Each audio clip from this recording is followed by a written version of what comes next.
Mandarin collar blouses are probably one of the most beautiful and timeless blouses ever.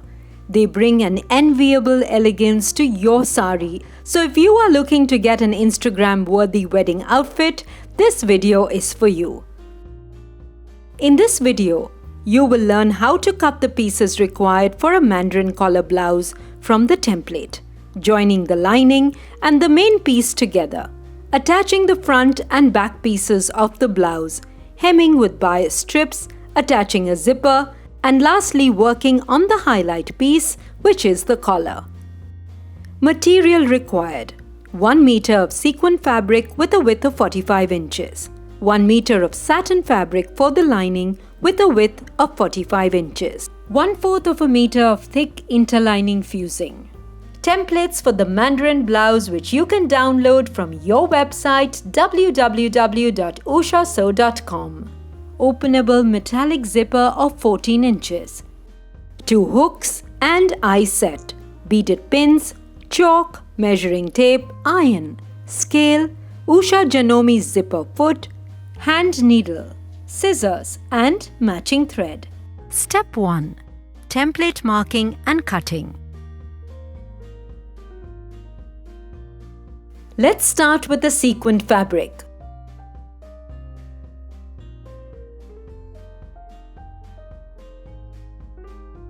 Open it and fold it lengthwise and lay it on the table.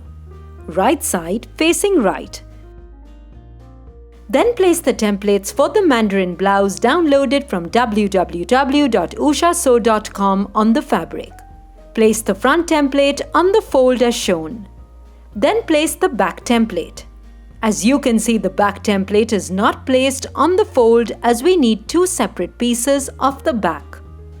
Use the remaining fabric to adjust the collar template on it. Make sure you place the collar template with seam allowance. Pin them in place with beaded pins. Use a piece of chalk to mark these templates on the fabric.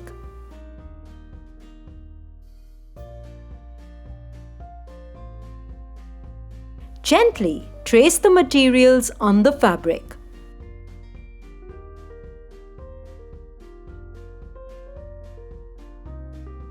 After you are done, unpin the template.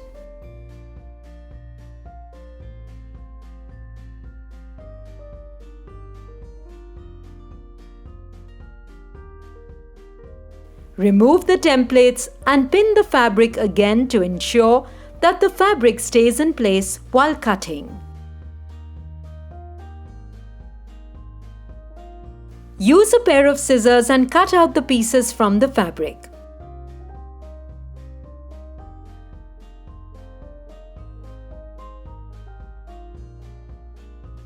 Start with the front portion and proceed to cut the collar as well as the back.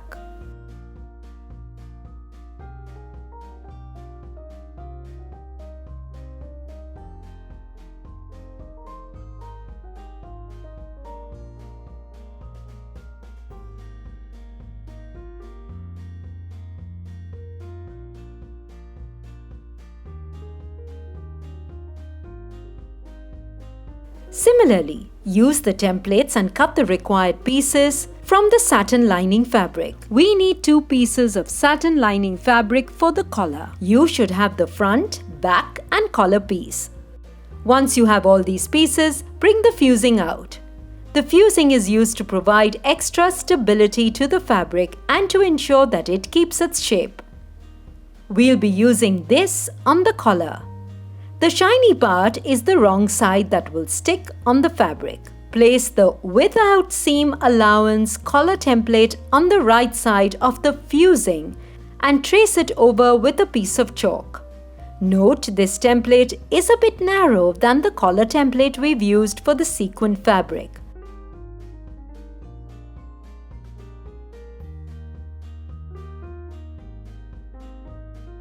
Cut the collar piece out.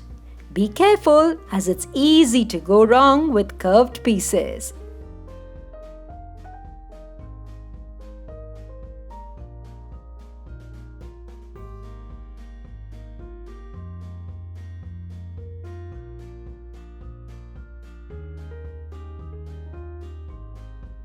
Now take the leftover satin lining fabric and fold it into half, diagonally, and cut off the extra fabric.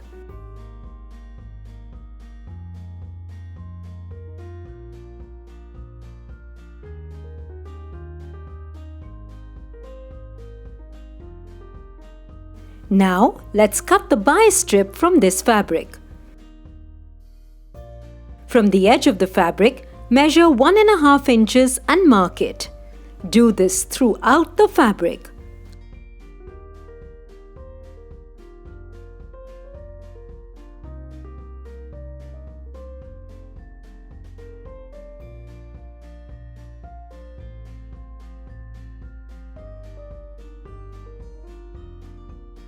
After you are done, use a ruler to draw a straight line with the help of the marked points.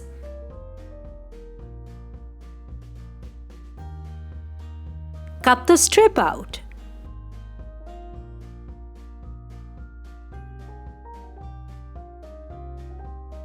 Repeat the same process for 2 other strips. You should have 3 bias strips in total. These are all the pieces you need to create your Mandarin collar blouse. Just to recap, this is our front piece, this is the collar and its fusing, the back pieces and the bias strip. Step 2. Attaching the lining fabrics to the sequin fabric and creating darts. Take the front piece with its lining, unpin them and open the fabric. Place the wrong side of the sequined fabric on the right side of the lining fabric as shown. Let's stitch all over as pointed to fix the lining fabric to the main sequined fabric. Take the pieces to the Usha Wonder Stitch Plus sewing machine. Adjust the fabric under the presser foot. Set the stitch selector dial to A and the stitch length to 2.5. Start sewing. When you come to any corner, use the pivoting technique where you turn the fabric while the needle is still inside the fabric. Go all around the front piece right from the armhole to the neckline and the sides. Cut off the thread. Your front piece should look like this. But we are not done yet. Bring out the template once again and place it on one half.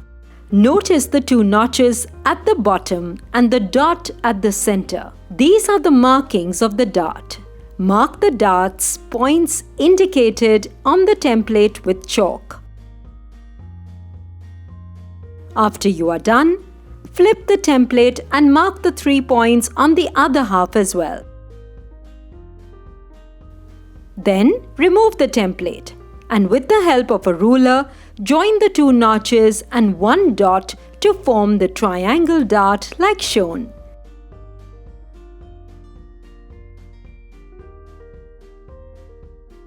Do this for both the sides. Make sure that your lines are straight. We have to now stitch these darts. Match the 2 ends like shown in the video and stitch over the line.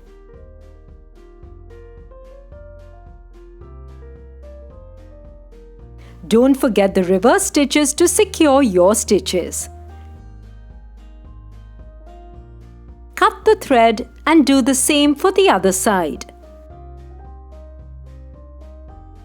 Match the lines and stitch over them.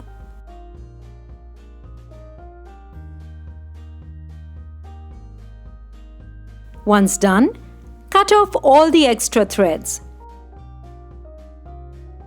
Your front piece should look like this from the back and from the front. Now let's take the back piece and unpin them. Unlike our front piece, the back pieces are 2 different sections, excluding the lining. If you are wondering why, it's the opening of the blouse where the closure is with the zippers. Like the front piece, place the wrong side of the main sequin fabric over the right side of the satin lining fabric. We'll be attaching the lining to the main fabric now by sewing all over. Once again, take the fabrics to your Usha Wonder Stitch Plus sewing machine and start off by sewing one piece. Stitch all across like shown in the video. Use the pivot technique when you get to the end so that it's one continuous stitch throughout.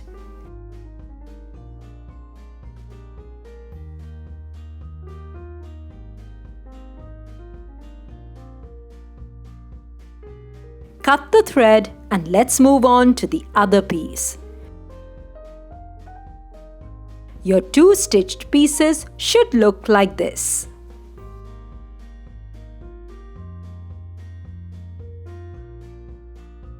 Now let's work on the back darts. Place the back template over the fabric and mark the 3 points indicated on the template. Turn the template and do the marking for the other piece as well.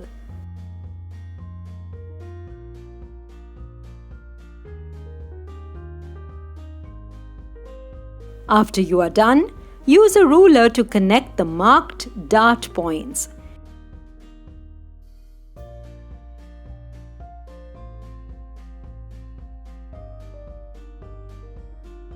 Ensure that you mark a straight line. To stitch these darts, align the bottom dart points and fold the fabric like shown, and now sew over the marked line.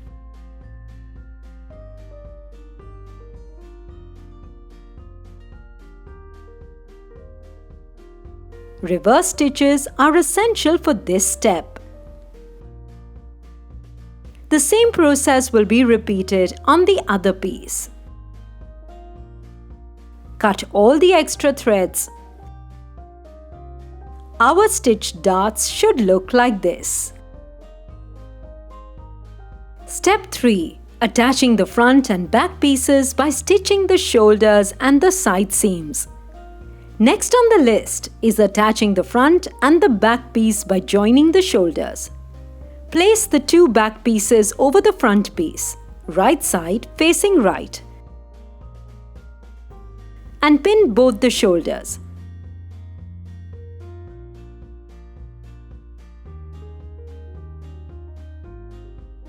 Align the edge of the shoulder with the presser foot and begin sewing.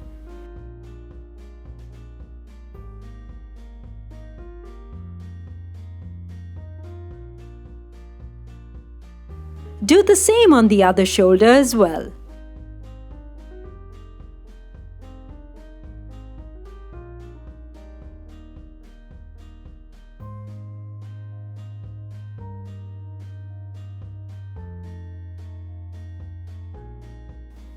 These are our straight stitches, but to avoid any frayed edges, we now have to do zigzag stitches over them. Set the pattern selector dial to C and the stitch length to 1.5 and sew on the edge of the shoulders. Note that reverse stitches are not required while doing zigzag stitches.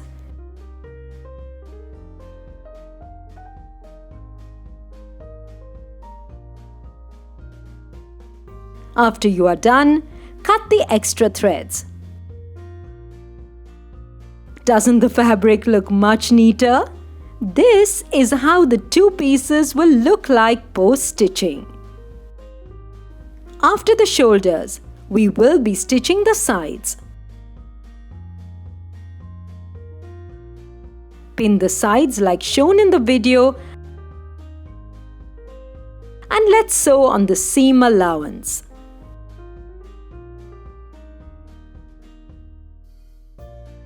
Place the material under the presser foot and reset the pattern selector dial to A, which is straight stitches, and the stitch length to 2.5 and begin sewing. Use reverse stitches at the start and the end to secure the stitches.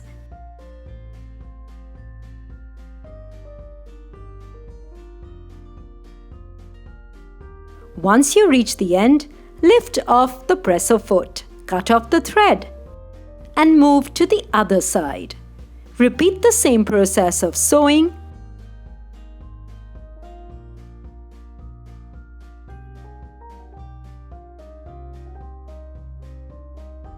Your stitches should look like this.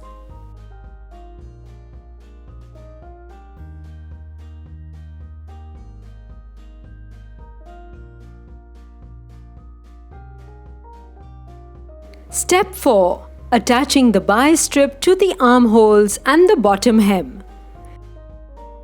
The basic structure of our blouse is ready. Next on the list is attaching the bias strips. One strip will go at the bottom and the other two will be used for the armholes.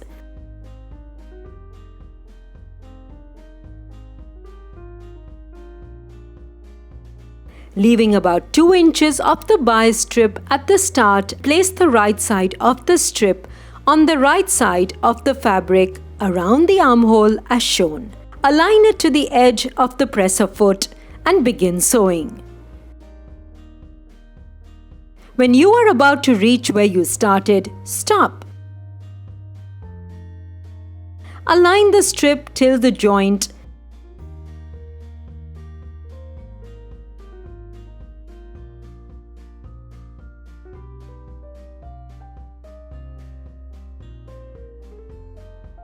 and stitch the bias strip vertically as shown.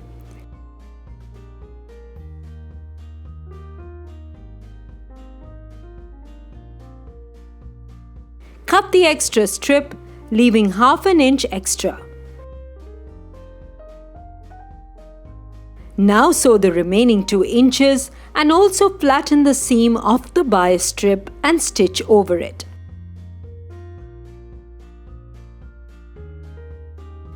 After you are done, move to the other armhole and repeat the process. Our armholes are done. Now we move to the bottom of the blouse. Fold the bias strip into half, wrong side facing the wrong side, and place it against the bottom of the blouse. Folded side of the bias strip up and open edges at the bottom. Fold the bottom edge of the blouse inwards as shown. Leave about 3/4 inches of the bias strip at the start.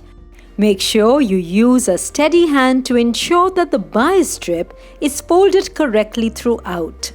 Go all the way across from one side of the front of the blouse to the back and to the other side of the front opening.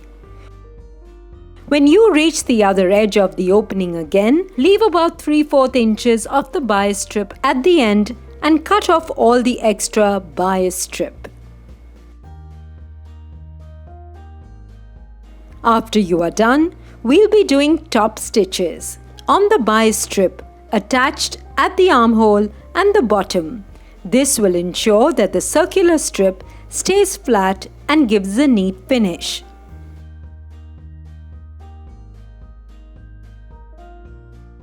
Sew as shown in the video.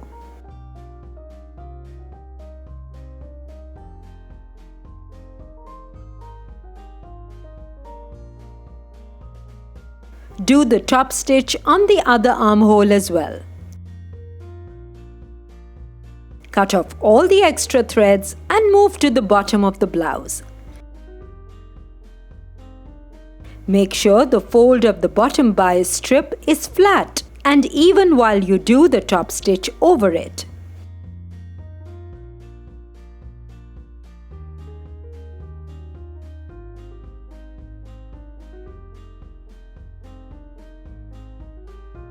Your final stitches should look like this.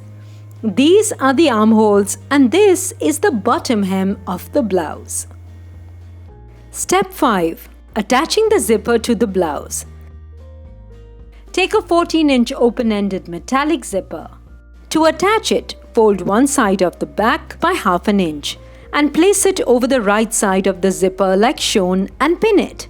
Make sure the pin goes through the fold and the zipper to hold it in place.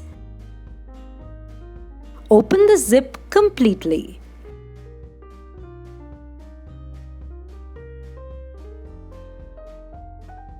Turn the blouse and let's work on the other open end. Now, fold the other section by ½ inch and place it on the other end of the zipper.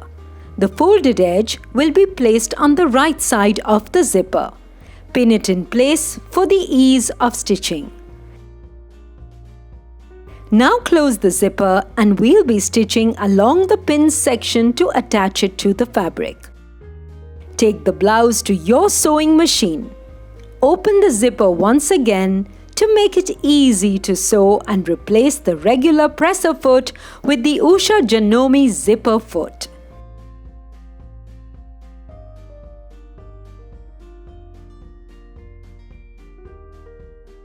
After you are done, align the edge of the fabric with the presser foot and begin sewing. Don't miss out on the reverse stitches. Yes, they are important, while attaching the zipper as well.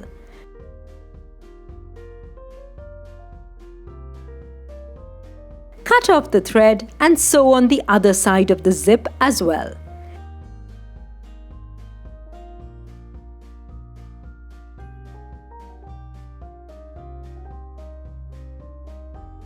Keep taking out the pins and you make your own way.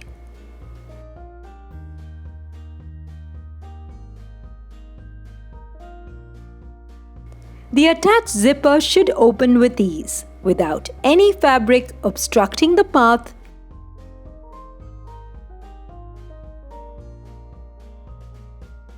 Step 6. Creating the collar.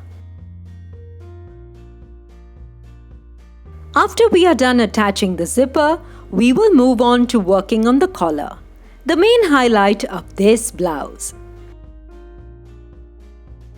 You should have your main sequined collar piece, 2 lining fabric collar pieces and 2 interlining fusing collar pieces. We now need to iron the shiny or the wrong side of the fusing fabric to the wrong side of the lining fabric, so that it sticks and provides the added stability. Just simply place the fabric, fusing side up, on the ironing table and iron over it for it to stick. This must be done for both the pieces separately.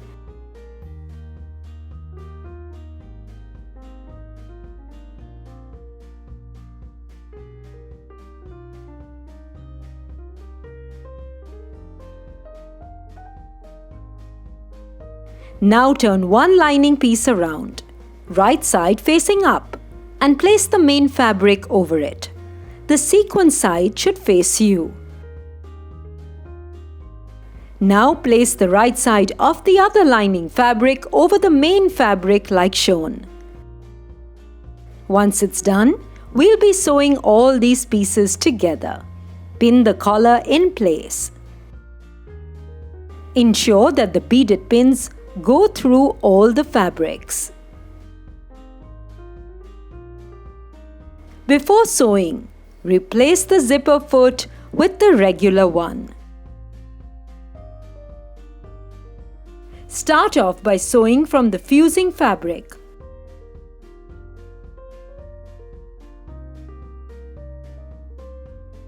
Make sure you don't start from the top of the fabric.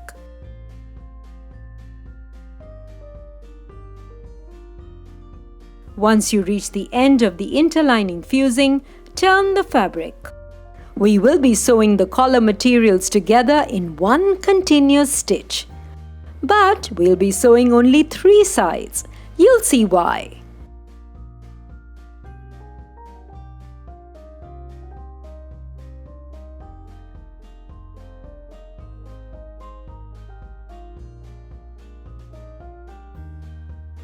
After you are done, cut the extra thread and remove the pins. Create notches in the fabric on the side we've just sewn. Also cut the edges diagonally from the top like shown in the video. Remember to not cut on the stitches. Continue creating notches throughout. This will help flatten the circular stitch. Once again, remember to not cut on the stitches while giving the notches.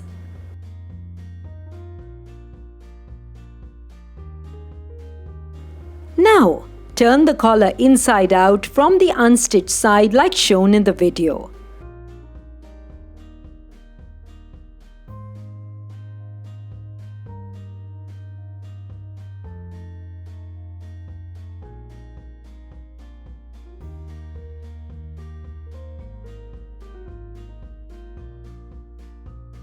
Place the right side of the collar against the right side of the blouse. The edge of the collar should align with the edge of the zipper like shown in the video and pin it in place.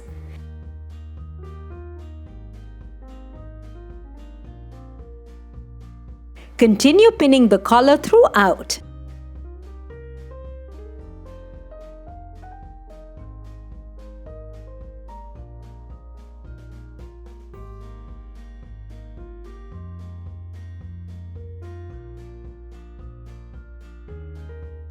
After you are done, cut off the extra zip.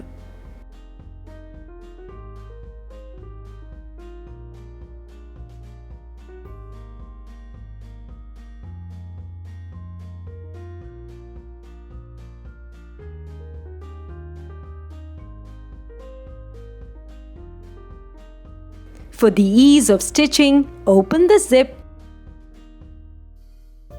and align the edge of the collar and begin sewing.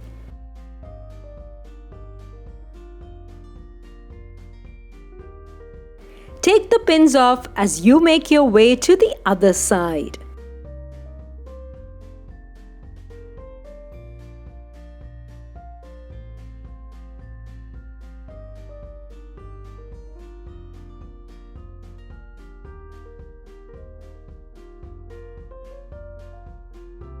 As you can see, we've stitched and attached the collar. Step 7. Finishing the collar, armholes and bottom by hand hemming. Now for a neater finish, we will hand sew the opened edges of the collar.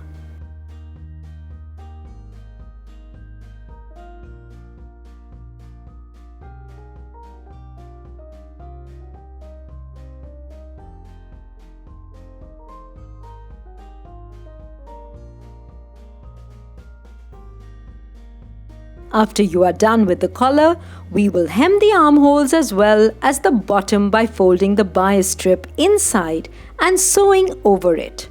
Fold the extra bias strip at the bottom inside as well and sew over it.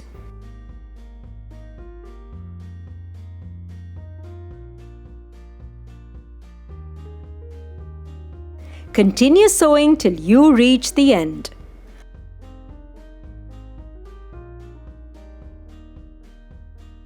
Once this step is complete, take about 2 hooks and attach them to the collar of the blouse for the perfect fit.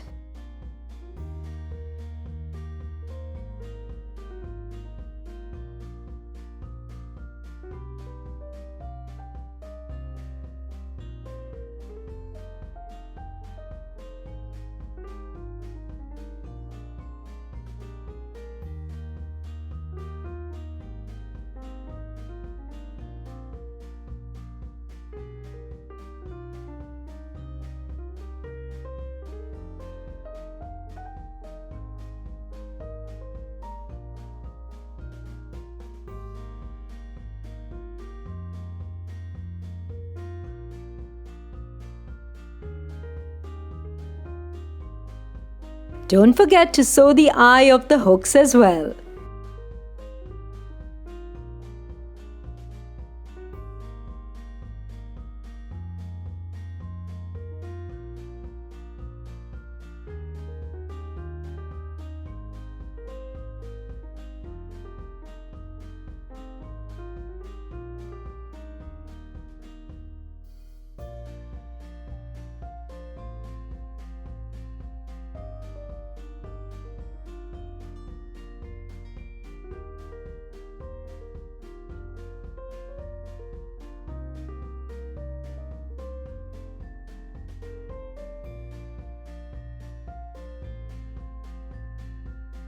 Your blouse is now complete.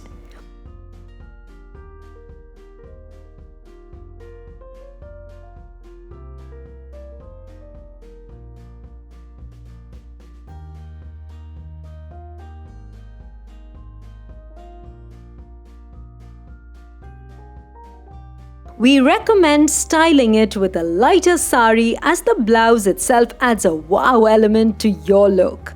It's the perfect style statement to make your best friend's wedding or at your family function.